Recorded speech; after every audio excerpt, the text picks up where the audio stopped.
জান্নাতে মানুষ কীরকম যানবাহন দিয়ে চলাচল করবে, কেমন হবে সেই যানবাহন, তাদের গতি কেমন থাকবে? সুবহানাল্লাহ। রাসূল সাল্লাল্লাহু আলাইহি সাল্লাম বলেছেন, জান্নাতের নিয়ামতের মধ্যে একটি নিয়ামত হবে, জান্নাতবাসীগণ পরস্পর উট ও ঘোড়ার মাধ্যমে আরোহণ করে একজন আরেকজনের সাথে দেখা করবে, যেখানে ইচ্ছা সেখানে যাবে। বিশেষ করে জুমার দিন লাগাম ও জিন সহ ঘোড়া হাজির করা হবে, আর এই ঘোড়াগুলো মলমূত্র ত্যাগ করবে না। জান্নাতবাসীর এসব ঘোড়ার উপর আরোহণ করে আল্লাহর ইচ্ছায় যেখানে মন চায় সেখানে চলে যাবে।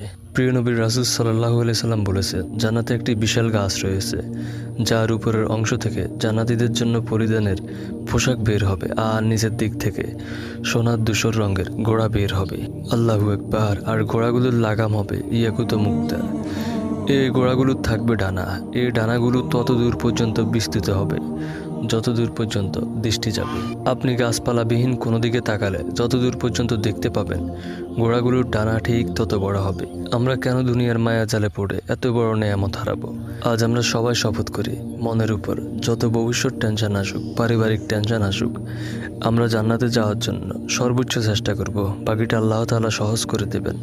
আল্লাহর বন্ধুগণ এই ঘোড়াগুলোতে আরোহণ করবেন। জান্নাতীরা যেখানে যেতে চাইবেন সেখানে উড়ে চলে যাবেন। উড়ন্ত অবস্থায় নিচ থেকে যারা তাদেরকে দেখবেন তারা বলবেন, এরা তো আলস্যে দ্রুত যাচ্ছে। তখন তাদেরকে জবাব দেওয়া হবে, তারা দুনিয়াতে আল্লাহর পথে দান করত, তারা জেহাদ করত, আর তোমরা বসে থাকতে। আপনারা কি সকলে প্রস্তুত যদি জেহাদের ডাক পড়ে যাওয়ার জন্য?